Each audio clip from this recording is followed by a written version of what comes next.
Welcome to the Success Talk Show, the podcast for ambitious leaders who want to get their best results and create a workplace for their teams to thrive.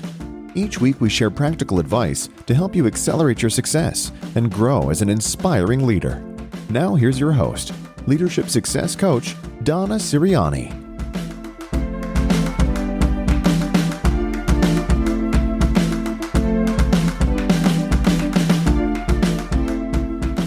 Welcome to another episode of the Success Talk Show. I'm Donna Siriani. In this episode, Emotional Intelligence, Being an Assertive Leader, I'll be sharing tips with you on 2 more of the 15 skills that make up emotional intelligence. But before I dive into these skills, I want to let you know, if you missed the first few episodes in the series, you can find them at thesuccesstalkshow.com or in iTunes. And I really encourage you to go back and listen to them, especially that first episode, What Every Leader Must Know, because I share a few fascinating facts about emotional intelligence and how it relates to your own professional success. And if you'd like to download the list of those 15 skills, you want to see what they are, you can go to my website, successcompassstrategies.com/emotional-intelligence. And again, you can download the list of all 15 and see which ones you've covered. So in this episode, the 2 skills I'll be covering are assertiveness and independence. So let's start with assertiveness. Being an assertive leader, it's really about having the ability to communicate clearly while being sensitive to the needs of others. Now, my favorite way of looking at the difference between being passive, aggressive, or assertive is this. Visualize a pendulum. And when that pendulum swings too far to one side, let's say it's swinging too far to the left, it's passive. Now, passive would mean never speaking up, not voicing your opinions or views. And really, when it comes to being passive, there's really nothing to be gained here. If you don't feel that your voice is being heard, you're always giving in to the opinions of others, over time, you may feel resentful, disappointed, unhappy, devalued, or maybe even angry. Okay? Now, when the pendulum swings too far in the other direction, that's aggressive behavior. It's on the other end of the spectrum, it's pushing your beliefs and agenda with absolutely no consideration for how it makes others feel or the impact on them. You're just pushing what you really want without caring about how it impacts anyone else. Now, I'm sure that those 2 extremes, you probably see them all the time and have experienced them. I know for me, the aggressive behavior, I guess through the years, there have been times when little confusion in my mind, whether it was assertive or aggressive.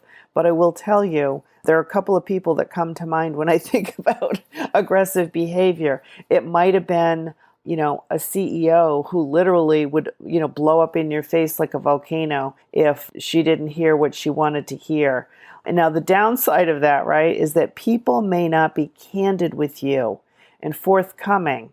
Because if they think that volcano is about to erupt, they don't want to be on the other end of that, right? So if you don't manage your behavior, you know that other people are going to maybe either tiptoe around you, not share information with you, and they may want to shy away because you act very aggressively when you're trying to push something that you want, okay? Thinking about another executive that was always throwing somebody under the bus. Now, that's not what we mean by being aggressive. Right? That's behavior that's really at the far end of the spectrum. So being assertive is when it's steady right in the middle. Picture that pendulum swinging, and when it's steady in the middle, calm, that's being assertive. It's being able to voice your opinions, disagree, take a stand. Even if it's difficult for you to do it, you have, some feelings about it, and it may even be that you might stand to lose something in the discussion, but you're able to advocate for your point of view. You're able to express your beliefs, your thoughts, your opinions, and you're able to stand up for your own rights, your point of view, and not allow others really to take advantage of you. That's what assertiveness really is. Now, I just want to point out that if you think of yourself as an extrovert, it's possible you have no problem saying what's on your mind. If you think of yourself as an introvert, you may tend to be quiet in certain types of meetings. Sometimes when those meetings have concluded, you're wishing that you'd spoken up. You do have ideas, opinions, and views about the topic, but you tend to be more quiet. Okay, and I do have some advice for you on that. My favorite expression to summarize that is, if you don't know what an extrovert is thinking, you haven't been listening. And if you don't know what an introvert is thinking, you haven't asked. Okay, so there is a distinction. So my advice on that is, if you find yourself as you're an introvert, one tip for you is find out prior to the meeting what's the agenda, what's going to be discussed, or any decisions needing to be made, what's expected of you in that meeting in terms of, are you going to be called upon to present something, share information? So as much as you can find out about the meeting in advance is extremely helpful, because then you can prepare your thoughts in advance so that you're more comfortable standing behind your views and opinions and the information that you're going to share. This is extremely important. Now, this is generally true for everyone, but especially if you're an introvert, okay? Now, if you're not an introvert, but you really want those folks to contribute, you absolutely need to publish an agenda in advance with what your expectations are of everyone who's in that meeting. The reason I say that is because if you are putting somebody on the spot, they didn't have time to prepare, they didn't know this was on the agenda, actually there isn't even an agenda, then that person really needs time to think about what they want to share, so it's thoughtful, right? Introverts, and many people, not just introverts, but introverts in particular, will want to think something through more carefully before they share it in the meeting. So you're doing everyone a disservice if there's no agenda, no expectations, ahead of time. Okay, so on that, now, here are some really good reasons to increase your assertiveness and to work on this. You open up new possibilities for both yourself and your team, because you might actually get what you want. And you may influence the situation to go in the direction that you most think it needs to go in. Like, it could be a specific decision, an approach, a strategy, whatever the situation is. You might actually influence it in the direction you think it should go in, right? So that's the obvious one. You also serve as an excellent role model for others. How to voice your opinion and state it in a way where it's honoring what you most want to communicate while honoring, respecting the needs of others, right? So you don't want to be in that aggressive category of stomping all over somebody else's ideas, views, opinions, needs, right? Because that now you're going to create a situation of win-lose, and you really do want a win-win. So even when you're disagreeing with somebody, you can make strides to build the relationship, nurture the relationship, build trust, because you're being more open, honest, and authentic. And again, you want to be respectful, because everybody at the table has their own viewpoint. So this isn't about putting someone else down so that you feel better about your viewpoints, okay?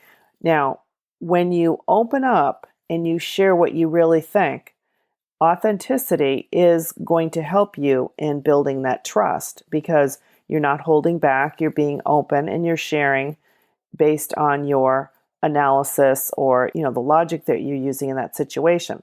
Now, I just want to tell you a quick story to set the backdrop for some tips that I'm going to give you.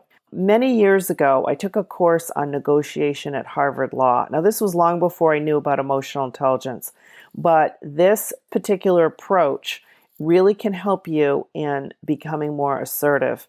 This course on negotiation at Harvard Law, it really was all about creating a win-win. You're simply stating what's important to you, the logic of your position, maybe why it's important to you, but you're also gaining insight into what's important to the other people involved. Now, let's say in any situation, you're stating your case, advocating your point of view, but you also want to know what others are thinking. Think of it this way. You may have a list in your mind, or actually written down in front of you, of 3, 5, 10, doesn't matter what the number is, but many different considerations of what's important to you in this situation. Likewise, they do too. It could be on their minds, they don't have it written down, but the best situation is when you actually write it down, because then you have that list right in front of you, and you can not only have what's important to you, but as you're learning what's important to them, write it down. Because now you can look at the list more objectively to see how could you create a win-win in the situation. So let's go a little bit further, because I want to get into some tips of how to increase your assertiveness. But one of the things I had mentioned about that course is how important it is to make a list and write it down. So here are a few tips. Now, first, before I go through them, you need to be self-aware and recognize how you're feeling emotionally about a situation. You need to have enough impulse control and an awareness around how you're going to express yourself. Again, you don't want to be blowing up like a volcano, right? So depending on the situation and how sensitive it is, you may want to really look in the mirror and ask yourself, how am I feeling? And how am I going to express myself in the situation so that you're being perceived how you want to be? You don't want to, go off the deep end when it's really not going to help your situation, right? So here's what I'd really love for you to do. Identify 3 specific situations where you'd like to be more assertive. Consider each situation as a hands-on practice session, right? It's strengthening that muscle of being an assertive leader. Now, for those 3 situations, write down what your position is. And as I mentioned a minute ago, write down as many things as you want to about what's important to you about the desired outcome. It could be, 3 things, 5, 10. There's no magic to the number. Just make a list of everything that's important to you in the situation where you want to voice an opinion and influence someone, where you want to be more assertive. Now, when you're stating your position, it is most helpful to you when you can incorporate the actual data, logic, analysis, or evidence into your explanation of your case. The second set of things that are very helpful to include is there a set of values, a particular value or set of values that your position aligns with. So let me give you an example. Again, many years ago, I was proposing to our CEO to get a new CRM, actually was proposing to get Salesforce, which was not necessarily a difficult, didn't need a huge leap of faith for that because Salesforce was the best choice. But to advocate my point of view on what we needed to do as an organization, I needed to, and I did this, it was really only about a 15-minute presentation, but I needed to do exactly what I just mentioned, include actual data, logic, evidence, or analysis to show how this solution compared with others. Okay, so there's the logic. And then based on a set of values. So we had a significant value in our culture around how we wanted to support clients, right? Customer excellence. So you need to be able to connect the dots between what you're advocating, your point of view, and potentially a set of values, or at least one value, right, in the organization. Now, for you, in your situations, you need to think about specific values for your team, for your organization, and your company. So let's say quality. I'm just picking on that as an example. It's helpful when you're advocating your point of view, not only to use the data, evidence, logic of a situation, but also show how this will support the values of the organization, right? If it's quality, how will what you're proposing or you're advocating align with quality? Okay, and you can include that when you're voicing your point of view, and it just strengthens your position.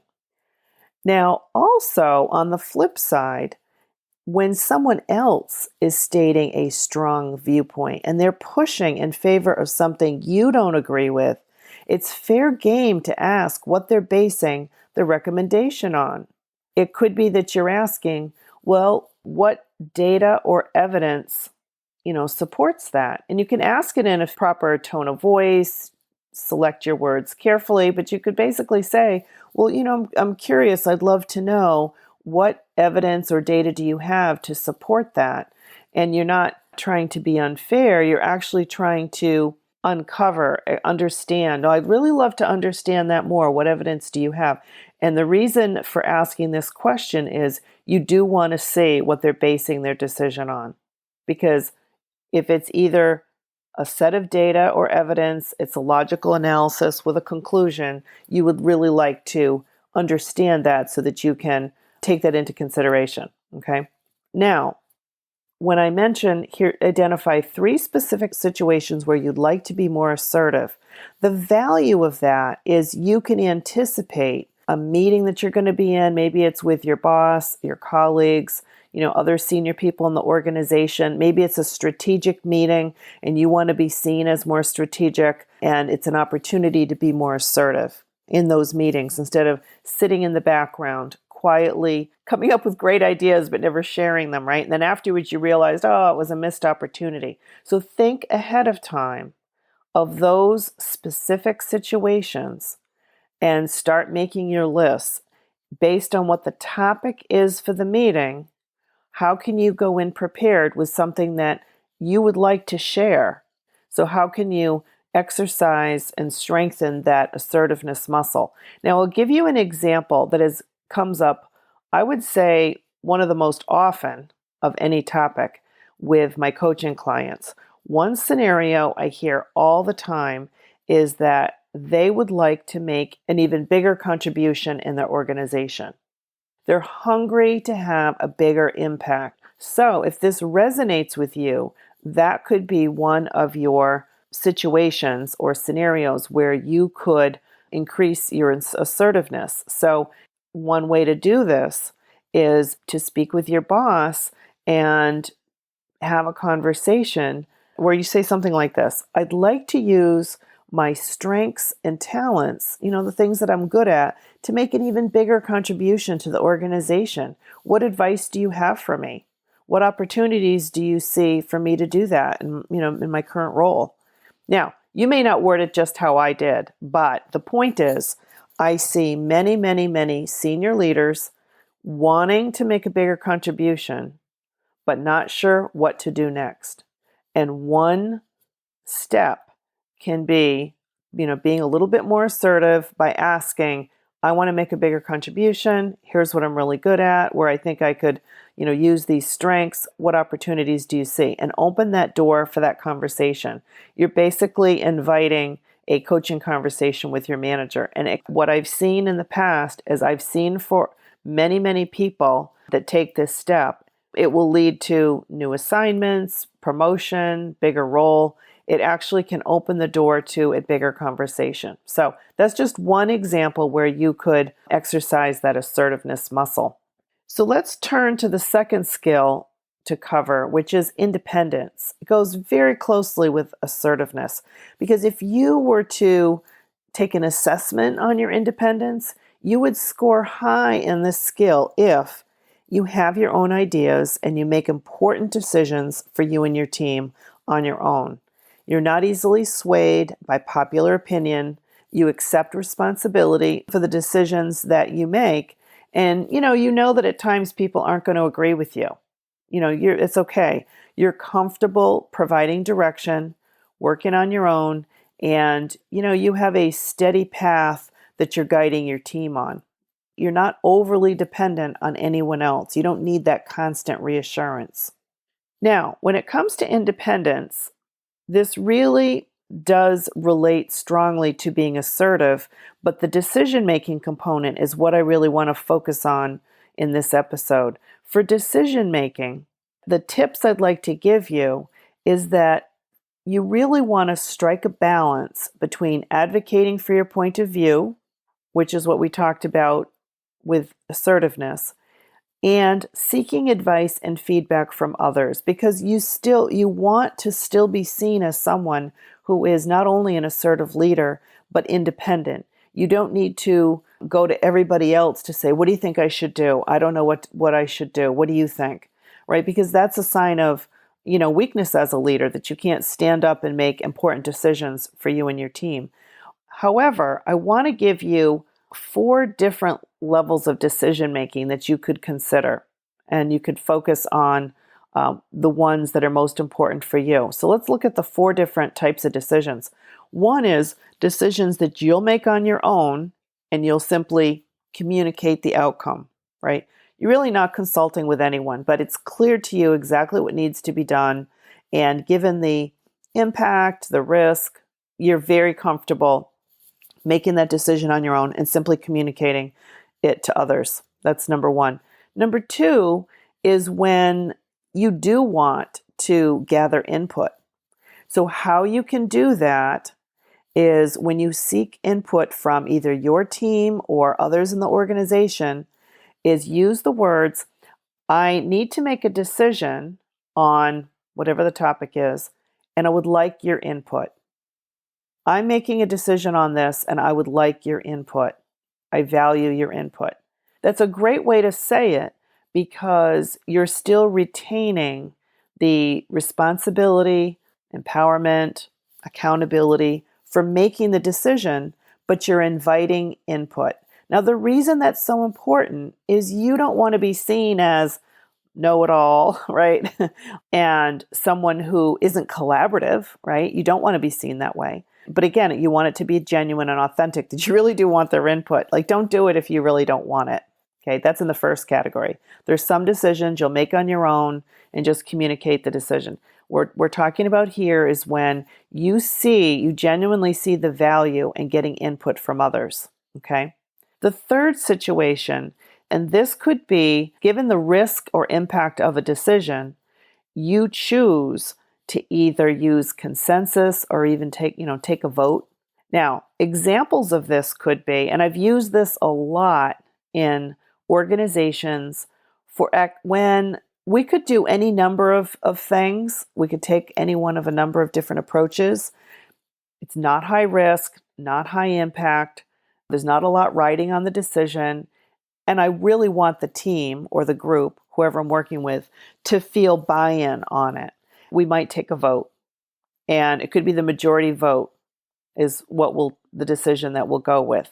So just some examples, and these are just, easy examples, is when we're trying to decide what to do for a team activity or something that's important to the team. And it really doesn't matter if it's A, B, or C. So we put it to a vote. If it's high risk, high consequence, a lot at stake, you're not going to put it up necessarily to a team vote. Okay, that may not be your first choice. Okay, so you get to decide, right, which of these approaches is the best one for the decision at hand. Now, the last approach could be some decisions really don't even need your attention. As the leader, you get to decide. You may even leave it up to the team entirely and say, I trust you as a group to make the decision. Just let me know what you decide. So there's 4 levels of decisions there. My advice is your first step is decide which of these approaches for decision making is most appropriate given what the decision is. Once you decide on the approach, then you're going to zero in. You're either going to make the decision on your own, gather input from others before you make the decision, you're going to put it up for a vote or try and reach consensus, or you're just simply going to leave it up to the team. So step 1, which approach are you going to use? And then step 2, based on the approach you selected, now you're communicating with others in alignment with that strategy, right? So those are just some really quick tips for you. Now, to be seen as a leader with independence, the reason why I wanted to share this decision-making selection with you is independence doesn't mean you don't need input from anybody, you don't need anyone else's help, you can go behind closed doors and just do it all yourself.